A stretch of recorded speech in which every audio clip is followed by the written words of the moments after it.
ਸਤਿ ਸ਼੍ਰੀ ਅਕਾਲ ਜੀ। ਇਹ ਵੀਡੀਓ ਹੈਗੀ ਆ ਉਹਨਾਂ ਵਿਦਿਆਰਥੀਆਂ ਵਾਸਤੇ ਜਿਹੜੇ ਨਵੇਂ ਹੁਣ ਸ਼ਾਰਟਹੈਂਡ ਕਰਨਾ ਚਾਹੁੰਦੇ ਆ, ਜਿਨ੍ਹਾਂ ਨੇ +2 ਕੀਤੀ ਜਾਂ BA ਕੀਤੀ ਆ, ਉਸ ਤੋਂ ਬਾਅਦ ਸੋਚ ਰਿਹਾ ਸ਼ਾਰਟਹੈਂਡ ਕਰਨ ਬਾਰੇ। ਉਹਨਾਂ ਨੂੰ ਪੂਰੀ ਇਸ ਵੀਡੀਓ ਵਿੱਚ ਜਾਣਕਾਰੀ ਮਿਲ ਜੇਗੀ। ਉਹ ਕਿਹੜੀ ਸਟੈਨੋ ਕਰਨ, ਪੰਜਾਬੀ ਕਰਨ ਕਿ ਇੰਗਲਿਸ਼ ਕਰਨ, ਕੀ ਕੁਆਲੀਫਿਕੇਸ਼ਨ ਹੈਗੀ, ਕੀ ਏਜ ਲਿਮਿਟ ਹੈਗੀ ਆ, ਕੀ ਕਰਨਾ ਪਊਗਾ, ਕਿੰਨਾ ਟਾਈਮ ਲੱਗੇਗਾ, ਕਿੰਨੀ ਮਿਹਨਤ ਕਰਨੀ ਪਊਗੀ। ਇਹ ਸਾਰੇ ਸਵਾਲਾਂ ਜਵਾਬ ਇਸੇ ਇੱਕ ਵੀਡੀਓ ਵਿੱਚ ਮੈਂ ਦੇ ਦੇਣਾ ਆ।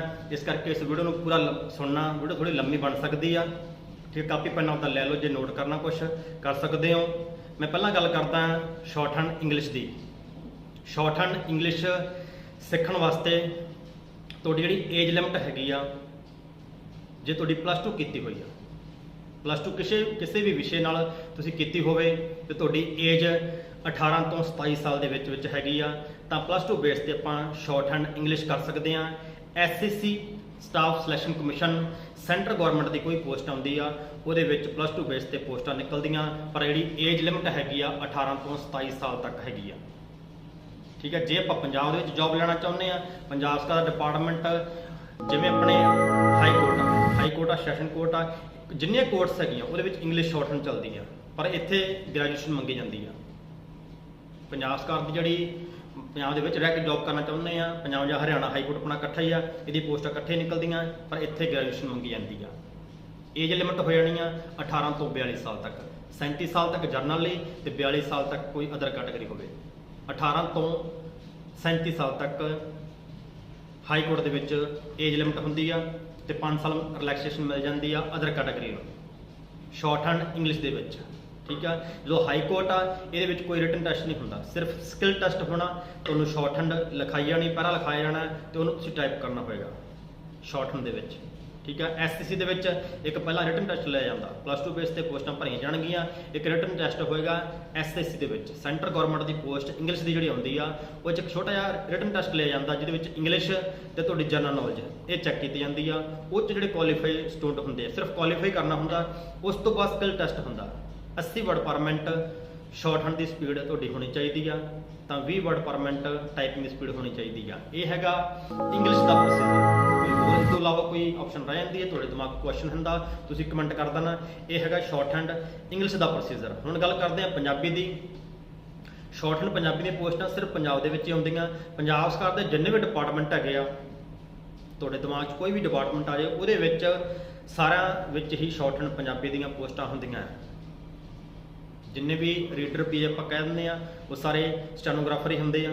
ਸ਼ਾਰਟਹੈਂਡ ਪੰਜਾਬੀ ਕੀਤੀ ਹੁੰਦੀ ਉਹਨਾਂ ਨੇ। ਸਟੈਨੋਟਾਈਪਿਸਟ ਦੀ ਪੋਸਟ ਹੁੰਦੀ ਆ ਸਿਰਫ ਇਕੱਲੀ ਪੰਜਾਬੀ ਵਾਸਤੇ, ਠੀਕ ਹੈ। ਏਜ ਲਿਮਿਟ ਹੈਗੀ ਆ 18 ਤੋਂ 37 ਸਾਲ ਜਨਰਲ ਕੈਟਾਗਰੀ ਲਈ ਤੇ 42 ਸਾਲ ਤੱਕ ਅਦਰ ਕੈਟਾਗਰੀ ਲਈ, ਜਾਣੀ ਕਿ 18 ਤੋਂ 42 ਦੇ ਵਿੱਚ ਅਦਰ ਕੈਟਾਗਰੀ ਵਾਲੇ ਫਾਰਮ ਫਿਲ ਕਰ ਸਕਦੇ ਆ, ਠੀਕ ਹੈ। ਤੁਹਾਡੀ ਸ਼ੁੱਧ ਪੰਜਾਬੀ ਤੁਹਾਨੂੰ ਆਉਣੀ ਚਾਹੀਦੀ ਆ। ਜੇ ਇੰਗਲਿਸ਼ ਕਰਦੇ ਪਏ ਤਾਂ ਤੁਹਾਨੂੰ ਸ਼ੁੱਧ ਇੰਗਲਿਸ਼, ਉਹਦੇ ਸਪੈਲਿੰਗ, ਉਹਦੇ 'ਚ ਕੋਈ ਪ੍ਰੋਬਲਮ ਨਹੀਂ ਤੁਹਾਨੂੰ ਹੋਣੀ ਚਾਹੀਦੀ, ਤਾਂ ਸ਼ਾਰਟਹੈਂਡ ਕਰ ਸਕਦੇ ਆ। ਸ਼ਾਰਟਹੈਂਡ ਪੰਜਾਬੀ ਲਈ ਕੁਆਲੀਫਿਕੇਸ਼ਨ ਗ੍ਰੈਜੂਏਸ਼ਨ ਆ। ਪੰਜਾਬ ਸਰਕਾਰ ਦੀ ਕੋਈ ਪੋਸਟ ਕਿਸੇ ਡਿਪਾਰਟਮੈਂਟ 'ਚ ਇੰਡੀਵਿਜੂਅਲ ਵੀ ਆਉਂਦੀ ਜਾਂ ਪੰਜਾਬ SS ਬੋਰਡ ਥਰੂ ਆਉਂਦੀ ਆ, ਤਾਂ ਵੀ ਤੁਹਾਨੂੰ ਗ੍ਰੈਜੂਏਸ਼ਨ ਤੁਹਾਡੇ ਕੋਲ ਚਾਹੀਦੀ ਆ। ਦੋਨਾਂ ਕੰਡੀਸ਼ਨਾਂ ਵਿੱਚ ਹੀ, ਪੰਜਾਬੀ ਵਿੱਚ ਵੀ ਤੇ ਇੰਗਲਿਸ਼ ਵਿੱਚ ਹੀ, ਤੁਹਾਡੇ ਕੋਲ 120 ਘੰਟਿਆਂ ਦਾ ਕੰਪਿਊਟਰ ਦਾ ਸਰਟੀਫਿਕੇਟ ਬੇਸਿਕ ਵਾਲਾ ਤੁਹਾਡੇ ਕੋਲ ਹੋਣਾ ਚਾਹੀਦਾ ਆ। ਜਦੋਂ ਫਾਰਮ ਫਿਲ ਕਰਨਾ ਹੈ, ਫਾਰਮ ਫਿਲ ਕਰਨ ਲੱਗੇ ਸਿਰਫ ਤੁਹਾਡੀ ਗ੍ਰੈਜੂਏਸ਼ਨ ਵੇਖੀ ਜਾਣੀ, ਕੋਈ ਵੀ ਸਟਰੀਮ ਹੋ ਸਕਦੀ ਆ, ਤੇ ਨਾਲ ਕੰਪਿਊਟਰ ਬੇਸਿਕ ਵਾਲਾ ਤੁਹਾਡੇ ਕੋਲ ਸਰਟੀਫਿਕੇਟ ਹੋਣਾ ਚਾਹੀਦਾ, ਠੀਕ ਹੈ। ਜੇ ਇੰਗਲਿਸ਼ ਕਰਾਂਗੇ ਤਾਂ ਵੀ ਤੁਹਾਨੂੰ ਇੰਗਲਿਸ਼ ਕੰਪਿਊਟਰ ਬੇਸਿਕ ਵਾਲਾ ਸਰਟੀਫਿਕੇਟ ਚਾਹੀਦਾ ਆ, ਤੇ ਜੇ ਪੰਜਾਬੀ ਕਰਦਾ ਤਾਂ ਵੀ। ਕੋਈ ਵੀ ਹੁਣ ਪੋਸਟਾਂ ਪੰਜਾਬ 'ਚ ਆ ਰਹੀਆਂ, ਉਹਨਾਂ ਵਿੱਚ 120 ਘੰਟਿਆਂ ਵਾਲਾ ਕੰਪਿਊਟਰ ਦਾ ਕੋਰਸ ਮੰਗਿਆ ਜਾ ਰਿਹਾ, ਉਹ ਤੁਸੀਂ ਕਰ ਲਓ ਜਾਂ ਬਣਾ ਲਓ, ਤੁਹਾਡੀ ਮਰਜ਼ੀ ਹੈਗੀ ਆ। ਤੇ ਇਹ ਸੀ ਪ੍ਰੋਸੀਜਰ ਪੰਜਾਬੀ ਦਾ, ਗ੍ਰੈਜੂਏਸ਼ਨ ਤੇ 120 ਘੰਟਿਆਂ ਦਾ ਕੰਪਿਊਟਰ ਵਾਲਾ ਕੋਰਸ। 80 ਵਰਡ ਪਰ ਮਿੰਟ ਹਿਸਾਬ ਨਾਲ ਸਪੀਡ ਤੇ ਟੈਸਟ ਹੋਣਾ। 80 ਸਪੀਡ ਤੇ ਤੁਹਾਨੂੰ ਪੈਰਾ ਬੋਲਿਆ ਜਾਣਾ, 400 ਵਰਡ ਦਾ ਪੈਰਾ 5 ਮਿੰਟਾਂ ਵਿੱਚ, ਤੇ ਤੁਸੀਂ ਉਹਨੂੰ 27 ਮਿੰਟਾਂ ਵਿੱਚ ਕੰਪਿਊਟਰ ਤੇ ਟਾਈਪ ਕਰਨਾ ਹੋਗਾ, ਤੇ ਕੰਪਿਊਟਰ ਤੇ ਰਾਵੀ ਫੌਂਟ ਦੇ ਵਿੱਚ ਤੁਹਾਡਾ ਟੈਸਟ ਹੋਣਾ ਹੈ।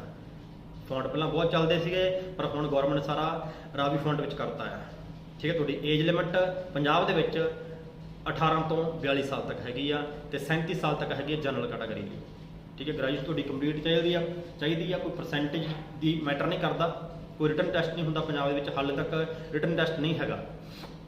ਜਿੰਨੇ ਵੀ ਹੁਣ ਤੱਕ ਪੇਪਰ ਹੋਏ ਆ, ਕਿਸੇ ਵਿੱਚ ਰਿਟਨ ਟੈਸਟ ਨਹੀਂ ਹੁੰਦਾ, ਸਿਰਫ ਸਕਿੱਲ ਟੈਸਟ ਹੋਣਾ। ਤੁਹਾਨੂੰ ਪੈਰਾ ਬੋਲਿਆ ਜਾਣਾ, ਡਿਕਟੇਸ਼ਨ ਲਿਖਾਈ ਜਾਣੀ ਆ, ਸ਼ਾਰਟਹੈਂਡ ਦੇ ਵਿੱਚ ਤੁਸੀਂ ਲਿਖਣੀ ਆ ਤੇ ਉਹਨੂੰ ਟਾਈਪ ਕਰਨਾ 27 ਮਿੰਟਾਂ ਵਿੱਚ, ਠੀਕ ਹੈ। ਇਹ ਸੀ ਪ੍ਰੋਸੀਜਰ ਇੰਗਲਿਸ਼ ਤੇ ਪੰਜਾਬੀ ਦਾ। ਤੇ ਸਕੋਪ ਤੁਹਾਡੇ ਤੇ ਡਿਪੈਂਡ ਆ। ਸਕੋਪ ਦੀ ਗੱਲ ਕਰਦੇ ਆ ਤਾਂ ਤੁਹਾਡੀ ਜਿੰਨੀ ਮਿਹਨਤ ਵਧੂਗੀ, ਕੰਪੀਟੀਸ਼ਨ ਬਹੁਤ ਹੈਗਾ।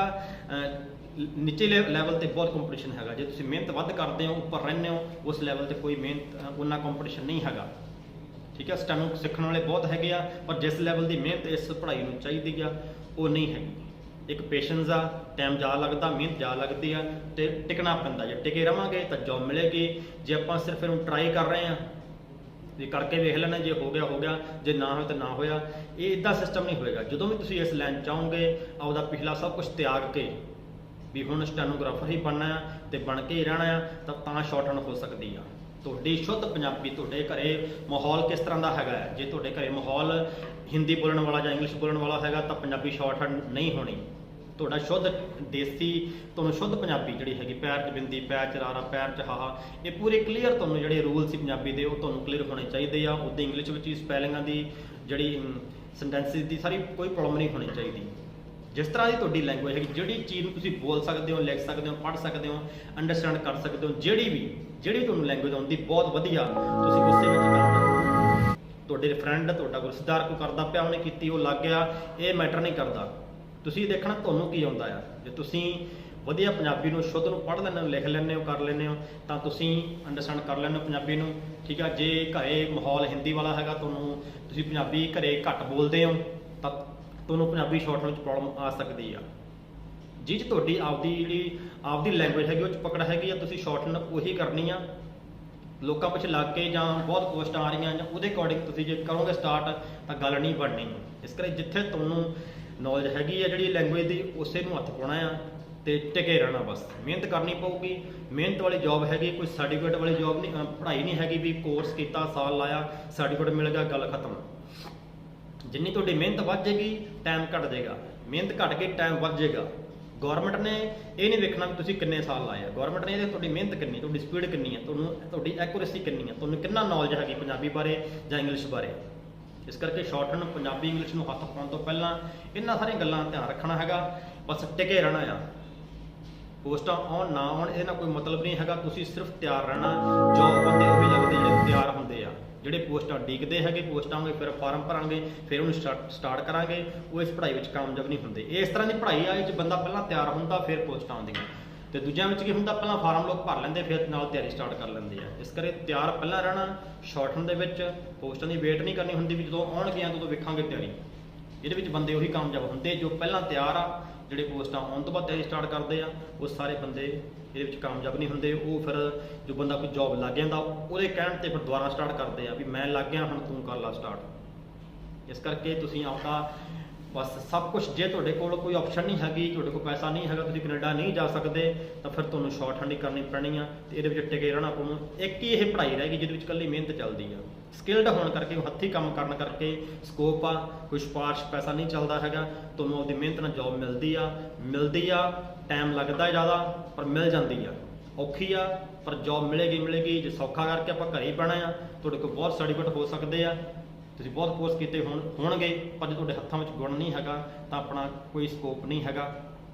ਇਸ ਪੜ੍ਹਾਈ ਦਾ ਸਕੋਪ ਤਾਂ ਹੀ ਆ ਕਿਉਂਕਿ ਆਪਣੀ ਹੱਥੀਂ ਕੰਮ ਕਰਨਾ। ਜਦੋਂ ਜੌਬ ਤੇ ਬੈਠਾਂਗੇ ਉੱਥੇ ਵੀ ਹੱਥੀਂ ਕੰਮ ਕਰਨਾ ਪਊਗਾ। ਜੇ ਬੰਦਾ ਕੋਈ ਸਿਫਾਰਸ਼ੀ ਗਿਆ, ਪੈਸੇ ਵਾਲਾ ਗਿਆ, ਉਹ ਉੱਥੇ ਹੱਥੀਂ ਕੰਮ ਕਿਵੇਂ ਕਰੇਗਾ ਜੇ ਉਹਨੇ ਸਿਫਾਰਸ਼ ਪਾ ਕੇ ਜੌਬ ਲਈ ਆ। ਇਸ ਕਰਕੇ ਪਹਿਲਾਂ ਤੁਹਾਨੂੰ ਸਿੱਖਣਾ ਪਊਗਾ ਤੇ ਫਿਰ ਇਸ ਜੌਬ ਦੇ ਵਿੱਚ ਆਉਣਾ ਪਊਗਾ। ਠੀਕ ਹੈ ਜੀ, ਗੱਲ ਸਮਝ ਲੱਗ ਗਈ ਹੋਣੀ ਆ। ਆਪਦਾ ਮਾਈਂਡ ਸੈੱਟ ਤੁਹਾਡਾ ਵਧੀਆ ਹੋਣਾ ਚਾਹੀਦਾ, ਫਿਰ ਹੀ ਇਹਦੇ ਵਿੱਚ ਕਾਮਯਾਬੀ ਹਾਸਲ ਕੀਤੀ ਜਾ ਸਕਦੀ ਆ। ਟਿਕੇ ਰਹਿਣਾ ਪਊਗਾ, ਚੱਲਦੇ ਰਹਿਣਾ ਪਊਗਾ, ਰੁਕਣਾ ਨਹੀਂ ਹੈਗਾ। ਕਛੂਏ ਤੇ ਖਰਗੋਸ਼ ਦੀ ਕਹਾਣੀ ਆਪਾਂ ਸੁਣੀ ਹੈਗੀ ਆ। ਹੌਲੀ ਥੋੜ੍ਹਾ ਚੱਲਦੇ ਜਾਣਾ, ਰੁਕਣਾ ਨਹੀਂ ਹੈਗਾ। ਜੇ ਆਪਾਂ ਚੱਲਦੇ ਗਏ ਤਾਂ ਸਫਲਤਾ ਜ਼ਰੂਰ ਮਿਲੇਗੀ, ਤੇ ਜੇ ਆਪਾਂ ਰੁਕ ਗਏ ਤਾਂ ਫਿਰ ਤਾਂ ਕਹਾਣੀ ਦਾ ਤੁਹਾਨੂੰ ਐਂਡ ਪਤਾ ਹੀ ਆ ਵੀ ਜਿੱਤ ਕਿਹਦੀ ਹੋਈ ਹੈ। ਜਿਹੜਾ ਚੱਲਦਾ ਰਿਹਾ ਉਹਦੀ ਜਿੱਤ ਹੋਈ ਆ। ਤੁਹਾਨੂੰ ਟਿਕੇ ਰਹਿਣਾ ਪਊਗਾ, ਆਪਦੇ ਆਪ ਤੇ ਵਿਸ਼ਵਾਸ ਰੱਖਣਾ ਪਊਗਾ। ਮਨ ਡੋਲੇਗਾ ਪਹਿਲੇ ਮਹੀਨੇ 2 ਮਹੀਨੇ ਜਿਹੜੇ ਪਹਿਲੇ ਸਟਾਰਟਿੰਗ ਵਾਲੇ ਹੁੰਦੇ, ਉਹ 'ਚ ਮਨ ਡੋਲਦਾ ਆ। ਉਦੋਂ ਬਾਅਦ ਤੁਹਾਨੂੰ ਇਸ ਪੜ੍ਹਾਈ ਨਾਲ ਪਿਆਰ ਪੈ ਜਾਣਾ ਤੇ ਫਿਰ ਤੁਸੀਂ ਇਹਨੂੰ ਛੱਡ ਵੀ ਨਹੀਂ ਸਕਦੇ। ਫਿਰ ਤੁਹਾਨੂੰ ਹੋਊਗਾ, ਕੌਨਫੀਡੈਂਸ ਆ ਜਾਏਗਾ। ਪੋਸਟਾਂ ਆਉਣਗੀਆਂ ਹੈਗੀਆਂ, ਮਿਹਨਤ ਕਰਦੇ ਰਹੋ।